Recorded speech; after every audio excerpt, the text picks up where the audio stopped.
Olá, prezados ouvintes e telespectadores, sejam bem-vindos a mais um episódio do MPC Cast, agora também em formato videocast, disponível tanto em nosso perfil no Spotify quanto em nosso canal no YouTube.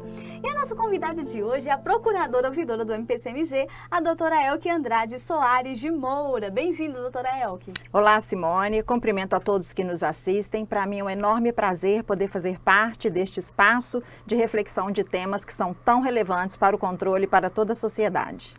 Certo, o prazer é nosso, doutora Elke. E falando em controle, hoje nós falaremos sobre o papel do controle externo na garantia dos direitos humanos, tendo como base para isso um artigo da doutora Elke publicado na 5ª edição da Controle em Foco, revista do MPCMG.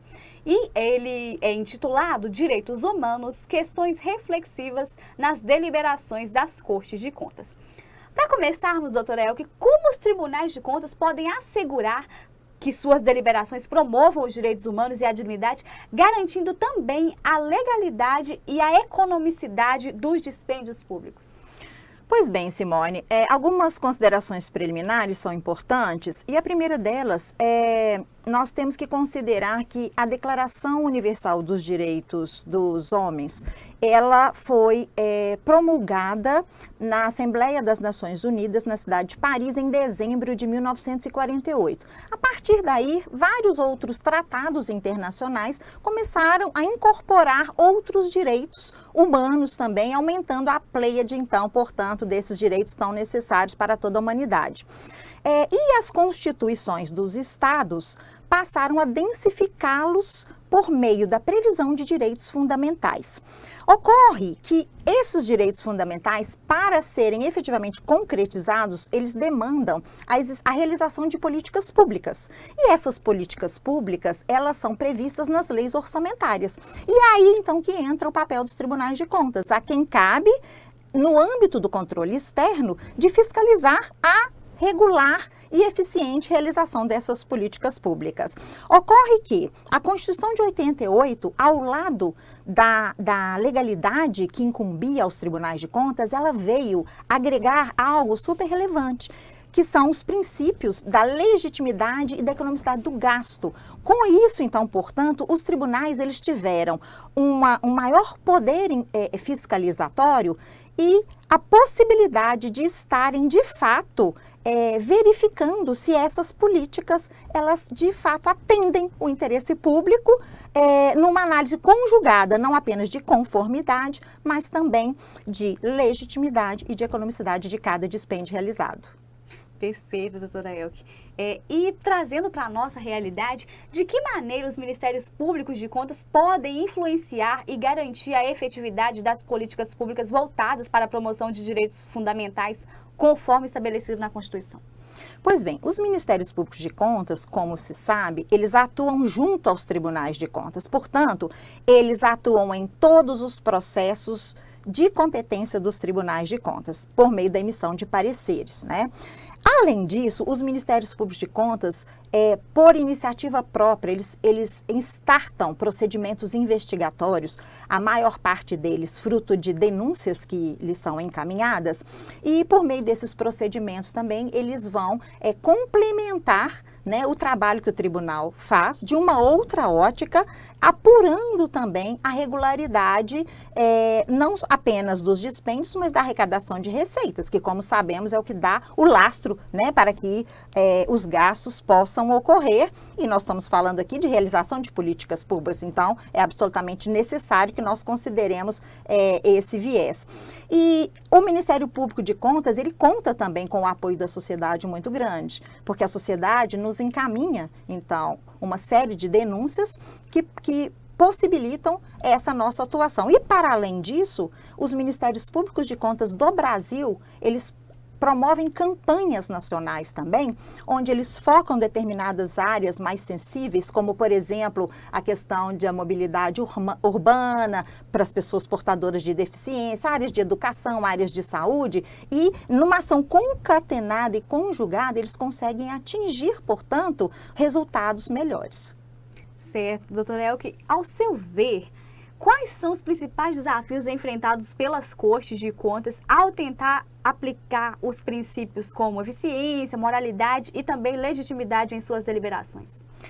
Muito bem, essas questões elas têm uma complexidade muito grande. Em primeiro lugar, porque envolve um sem número de matérias que são da competência fiscalizatória dos tribunais de contas e dos ministérios públicos de contas, né? E não bastasse essa enormidade de matérias, existe também um rol extenso de jurisdicionados, a exemplo do nosso estado, onde nós temos 853 municípios, cada um com vários órgãos fiscalizáveis. Portanto, esse universo fiscalizável, ele é imenso. E, portanto, os desafios para que nós possamos aferir não apenas legalidade, mas legitimidade, isto é, se cada ato de despesa está de fato atendendo o interesse público e também a economicidade deste gasto, moralidade e tantos outros princípios que nós temos que aferir, você há de convir que é uma tarefa grandiosa. Mas, por outro lado, e felizmente, nós temos hoje, na atual fase do nosso avanço, né, tecnológico, diversos instrumentos que nos auxiliam, como, por exemplo, a possibilidade de trabalharmos com uma infinidade de dados ao mesmo tempo, em sistemas de Big Data. Nós temos ferramentas de BI, né, a inteligência artificial que está aí, que já nos dão vários achados que facilitam e norteiam os nossos trabalhos apuratórios. Então, isso diminui um pouco a complexidade e nos permite atingir bons resultados. Certo, doutora Elke. Como as boas práticas de gestão pública, supervisionadas pelos tribunais de contas, podem transformar a realidade social e também promover os direitos humanos de maneira mais efetiva? Bom, Simone, como eu disse, é por meio das políticas públicas que os direitos formalmente previstos nas constituições, eles poderão ser materializados, eles poderão ganhar concretude. E esse trabalho, então, portanto, dos órgãos de controle, Tribunal de Contas e Ministério Público de Contas, quanto mais efetivos eles forem, a qualidade de vida das pessoas vai ser diretamente influenciada.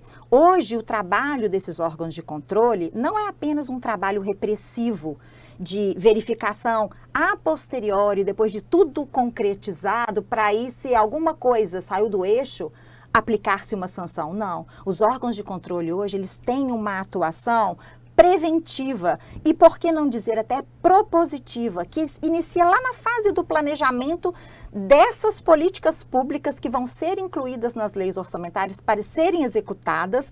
Então, induzindo já boas práticas desde ali, depois passando por um acompanhamento, que nós chamamos de controle concomitante, de cada ato de gestão que vai ser realizado, culminando com a fiscalização também a posteriori, ou seja, a análise das conhecidas prestações de contas, né? Portanto, há um conjunto de ações em momentos também diferentes que vão garantir a efetividade desse trabalho fiscalizatório. Nós tivemos agora, semana passada, em Aracaju, inclusive, o nosso 12º Fórum dos Ministérios Públicos de Contas do Brasil, onde nós contamos com a presença de membros de todos os Ministérios Públicos de Contas, e o tema central era exatamente nosso trabalho transformando vidas, porque é imprescindível e inafastável nós afirmarmos que a atuação do controle, quanto mais efetiva ela for, mais diretamente ela vai estar resultando em maiores benefícios para a sociedade em termos da concretização de direitos. Perfeito, doutora Elke, muito obrigada pela sua participação aqui, né? Para falar de um tema que é tão caro, tão importante também, nesse papel mais pedagógico também do Parquet de Contas. Muito obrigada pela sua participação aqui, nós ficamos muito honrados para falar de um assunto tão importante. Eu é quem devo agradecer mais uma vez essa oportunidade de poder participar desse espaço que, no meu modo de ver, e acredito que de todos que já puderam ter a satisfação de assistir, é um espaço importantíssimo. Queria aqui, de público e ao vivo, transmitir os meus cumprimentos ao Procurador-Geral por essa iniciativa tão relevante e que nos permite ampliar a reflexão sobre temas que devem, de fato, ser debatidos à exaustão, dada a relevância que implicam para todos nós, não só do controle, mas para toda a sociedade. Muito obrigada, doutora Elke. Prezados ouvintes e telespectadores, muito obrigada pela companhia em mais um episódio. O link para o artigo da doutora Elke e também demais artigos da revista estão aqui na descrição do vídeo. Não se esqueça de nos seguir em nossas redes sociais, MPC_MG. E mais informações sobre nossas atividades podem ser acessadas por meio do mpc.mg.gov.br. Por hoje é só, nos vemos no próximo episódio.